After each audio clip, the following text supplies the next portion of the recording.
Welcome to the Business Insider Podcast, where we interview the top business leaders in their respective industries. Hey, what's going on, guys? Welcome back to another episode. Today, I am excited to introduce a special VIP guest. We've got Justin here. He is the founder of a company called Your Machine Mind. Justin, thank you so much for coming on the pod today. Thanks for having me, Riley. Absolutely, my pleasure. So as you know, I've got a bunch of questions lined up for you, and I'm sure audience is wondering, specifically what you guys do and really what the major outcomes are for your clients that work with you. So before the podcast, you'd kind of give me a brief rundown on what that looks like. If you wouldn't mind reiterating that to the audience, Justin, that'd be amazing. Yeah, absolutely. I work with neurodivergent leaders who are looking to escape the boredom and burnout of today to take a gamified approach to what their life is so that they can play life their way. Gotcha. Okay. So do you want to kind of break down what gamify means in related to business? Yeah, absolutely. We all know that habits are the best way to tackle any of our goals and challenges. Gamifying that pretty much means to make it into a structure that is both new and dependable without becoming boring and repetitive. Okay, sure. And what does that kind of look like? So I have a methodology that I teach called the boss mode method, and it's based off of a 8-step or 8 pillars, and that's one pillar for each of the letters. That's best, optimize, self-sequence, mindfulness, observations, decisions, and execution. And going through that system kind of creates the gameplay loop of every day. Gotcha. Okay. So if you had to define your superpower or the unique skill or insight that really sets you apart in your space, what would it be and how has it shaped your success? I would say that my superpower is curiosity. It's what turns me on and what makes me want to see what's the best way to attack problems that I myself face and that the people that I coach and work with face as well. Okay. So I'm curious, what kind of inspired you to pursue this current path, Justin? I mean, how'd you get here? Well, I myself am a neurodivergent leader. I have been ADHD for my entire life. I was diagnosed at a very young age because I had a literacy delay in elementary school. That looks like struggling with learning how to read. In 5th grade, I had a 2nd grade reading level, and I struggled with confidence because of it. I couldn't read out loud with all my classmates, and would usually rely on being the class clown in order to get out of the awkwardness of not being able to read. And then I found video games. And back when I was in 5th grade, video games didn't have the amazing voice actors that we had today. So if you wanted to play, you had to learn how to read. And by the end of that 5th grade year, I went from the 2nd grade reading level that I started with and ended at an 11th grade reading level. Wow. Yeah, quite the jump. That's great. You must have played a lot of video games, man. Quite a bit, yes. Well, that's awesome. So, through your journey, how powerful has networking been to your success, and what would you recommend to other entrepreneurs to up their game? I would say that networking has been very important. The only way that you can succeed is through helping other people. Or, I mean, it may not be the only way, but it's definitely the easiest way to succeed. And I found that it can be very easy to network with others if you approach it with a sense of play and discovery instead of, I need to do this, it's super important. And then, that builds sort of a sense of dread or something you don't want to do. It feels icky. But if you do it as a way to have fun and to entertain yourself and to entertain others, then it can become something that's second nature. 100%. Yeah, I definitely agree. And I also feel like a lot of young entrepreneurs in today's day and age really struggle with networking. I think it's a combination of, social media and also, growing up in COVID times as well, where it's just very challenging for a lot of us to get out there and meet people. But you're definitely right. For the people that do get out there, a lot of them just try to go up to people and pitch them and shake as many hands as they can. And it's really like build personal relationships with people, and then the business will come. Absolutely. That's so right. Yeah. So for you, Justin, what is one of the biggest challenges you've had to face in your life to this point? How did you overcome it? And what is one life lesson you learned from that experience? There's a little bit to unpack with that question, and I would say that the struggles that I've faced have been around, trying to go through the systems that we're all raised with, like go to school, get good grades, go to a good college, get good grades, get a good job, and then start a family, buy a house, all that stuff. The classic American dream. And like I said earlier, school wasn't really my strong suit. Um, so once I started falling off that path and started struggling, I found other ways to be successful. I've been a restaurant manager as well for over 13 years. And, I've been able to find success in that because the day to day is a good system, but there's enough new information coming in from like guest flow changes and all that kind of stuff that it keeps it new. Yeah. And because of that, I've been able to, stay motivated and build systems and really be able to challenge what I want to do. And I'd say the biggest challenge was during that COVID time, when I could see that, I was an essential worker, but as soon as they started saying, "Oh yeah, we're going to pay the essential workers that hazard pay for this," I quickly was no longer an essential worker, Yep. Yep. even though I still needed to show up and be in public every day. Right. Um, and that led me to challenge what that path to success looked like, and that's when I started seeing that coaching was such a unique option for me, and I haven't looked back. Yeah, that's amazing, man. That's definitely a very interesting journey. So you started coaching after COVID? I would say I've been coaching as a restaurant manager much longer than that. It's just finding the word coaching and that it could be something by itself was really the idea that I discovered during that time.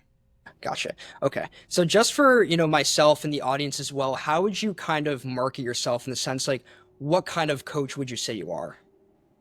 I would say I am a leadership and mindship coach. Okay. Okay. Definitely makes sense. Now let's kind of switch gears here a little bit. Let's talk about AI. So obviously this is a pretty major topic these days. AI is Absolutely. impacting pretty much every industry there is. How is AI impacting your industry and what are you doing to utilize it? I've kind of I would say that it's impacted the coaching world because you can give AI at whatever one you choose to use the prompt to act as an expert mentor that's been coaching for 45 years and has coached all the top leaders in the world and has an IQ of 180, and the list goes on and on. It can be like a 4-page prompt, and then it can give you exactly everything you need at the moment. Now, I am not all those things, although I have done some of the things that you would want out of an AI coach. I would say that I've been using it to kind of build out my content systems, to enhance my social media, to be like a creative sparring partner so that I can improve my newsletters and ideas. And it's an incredible partner if you use it right. And all these people that are afraid, well, AI is going for my job, AI is going for everyone's jobs, it's going to be a complete and major upset. And while they're right, they're also wrong, because it's only going to take the jobs of the people who aren't willing to implement it, that aren't willing to grow and overcome the challenge. And that's all it is. It's we have a new tool in the human toolbox, and if you're not going to use it, you're limiting yourself. That's exactly the way I perceive it too. And I completely agree with you.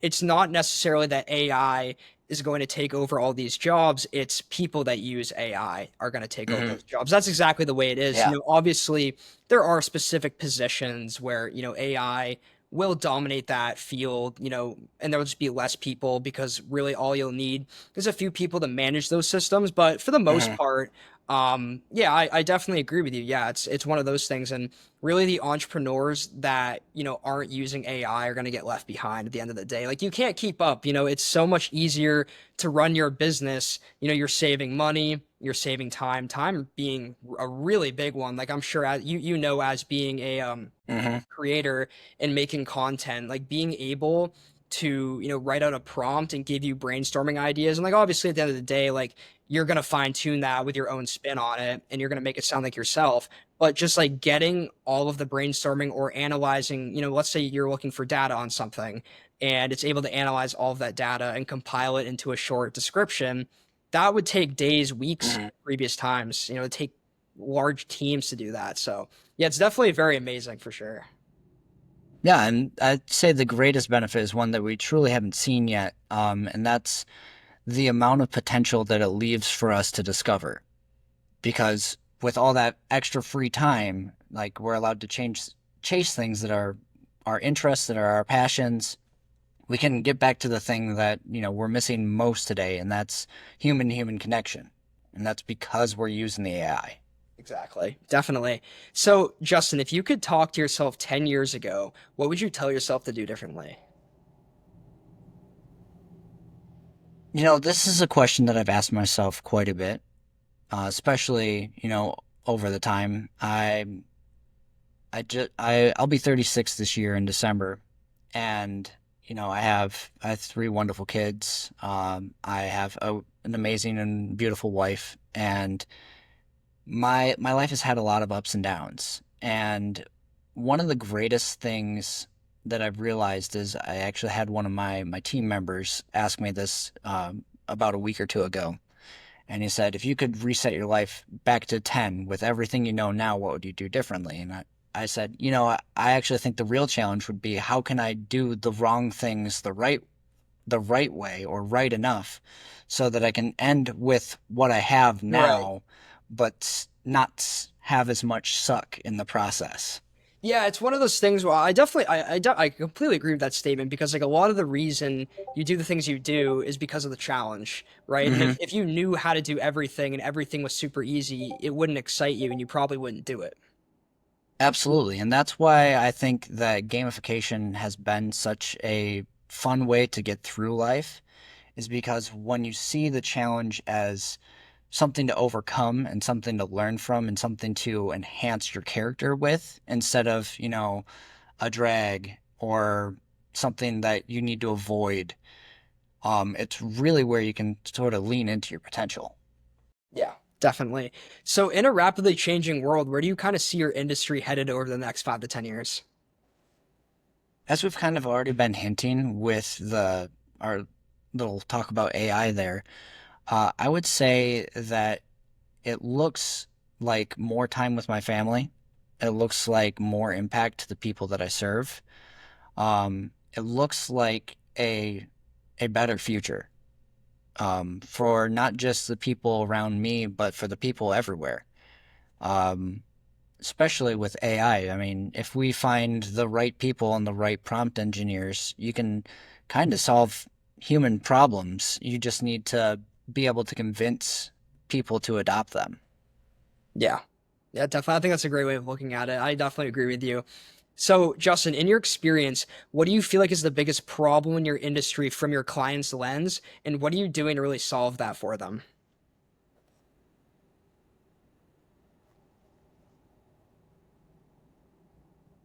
I would say that the biggest problem that not just my clients, but a large majority of people are facing is that we are more lonely than ever. And there is a huge economic problem that we're all facing. Our uh, the debt for our country is climbing more and more every day. They want to pile more and more on top of it. And um, I listen to a lot of Scott Galloway, and he says that rise of the nation's debt is really a tax on young people because the people who are voting to increase it aren't going to be around to deal with the problem that it's creating. And the only way that we can change that is by empowering younger leaders to step up and really take charge to help us build a better future. And it's a hard thing to ask because young people are less motivated. They're they they want to see things happen better for themselves because of all the problems that we face today. Like it's harder to find friends, it's harder to find a partner, it's harder to find a house, it's harder to do all these things just because of that wealth inequality. And I think that we really need to solve that problem by working more with each other and overcoming that human to human connection.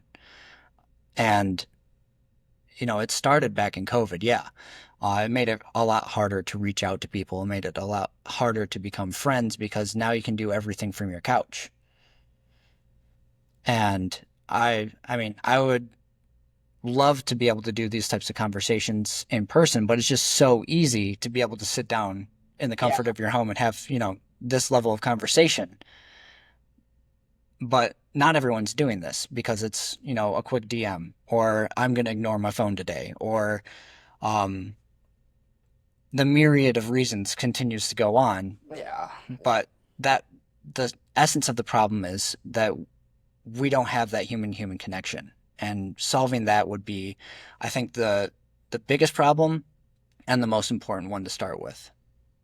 Yeah, I agree with you. I think everything you've said so far on this podcast, like we're definitely very aligned with our thinking.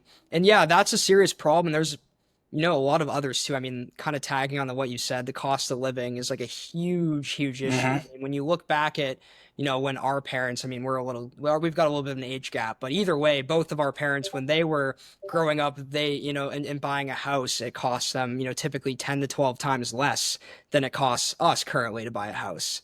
And then, but the average salary's only gone up like 1.5 times. So it's like the math isn't there. Like it's just genuinely harder to afford things these days. And I love arguing with old timers about, they're like, oh, it was so hard when I was younger. Like times are so much more difficult. I'm like, no, times were much simpler, right? Like you might have like Mm-hmm. worked harder. You might have been more motivated. Like I get that. Like I get their angle where it's like, they had to work longer hours or they had to be more motivated, and I understand all of that, but like aside from that like one piece, everything else is harder these days because like social media Absolutely. has made everything so complex too. Like I talk to my dad about this all the time. He actually agrees with me, but he would explain like when he was a kid, like it was very simple. Like he woke up in the morning, ate breakfast, went to work, went home, and called people on the phone. That was it. There was no Mm-hmm. other distractions. There wasn't social media. There wasn't this app, that app, responding to this text, getting on Instagram. Like there wasn't all of this other crap. It was simple. It's just eat,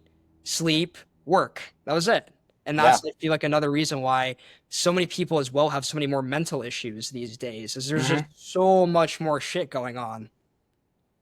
We're overwhelmed, underattached, and we're burnt out because we're so unaligned with what we have to do to survive, and that we don't have the energy to go after what we want. Dude, that's you got to put that in your LinkedIn bio, man. That's like exactly, dude. That pretty much encompasses everything people are dealing with. So Justin, if you want the viewers to take away one thing from his podcast, or you could impart with one final thought or idea, what would that be? I would really say that the one thing that you should take away from this conversation is that while there are challenges, while there is mess, while there are all these things going wrong around you, you have to really focus on what's going right. And if you find a way to play through this, it makes it a whole lot easier. It makes it a lot more fun to, look at all these problems and say, I have a place somewhere in this and I can figure it out. And everyone that is inspired by me doing that will help me make this a better place. Yeah, yeah, definitely. And Justin, I know you'd mentioned before the podcast, you guys have a special offer going for any of my guests that are interested in working with you. You want to kind of explain to them how that works? Yeah, absolutely. Right now, on my newsletter, the Curiosity Primer, I'm looking to grow my subscriptions. So, even at the free level, you subscribe. I'm doing a subscriber challenge in on the 30th of this month, June, and Anyone that mentions to me that they are coming from this podcast, I'll give a free upgrade to the VIP package, which is going to be include weekly group coaching so that you can truly get the most out of it. That's awesome, man. Well, guys, I'm gonna link all of Justin's stuff in the description, including that link. Go check out the stuff he's up to. He's doing amazing work for his clients, and I would say, if you've made it this far and you've, kind of understood what we're talking about, really the main takeaway on Justin's end is he basically helps people simplify their lives and gamify it, right? So if you're an entrepreneur out there or just a person that's, struggling with the everydays of life, go talk to Justin. He'll help you out. So, Justin, thank you Absolutely. so much for coming on the pod today, man. Yeah. Had a blast having you on and learning more about Yeah. yourself and what you're up to right now. Yeah. Thank you so much for having me on today, Riley. It really was a great time. Absolutely, man. My pleasure.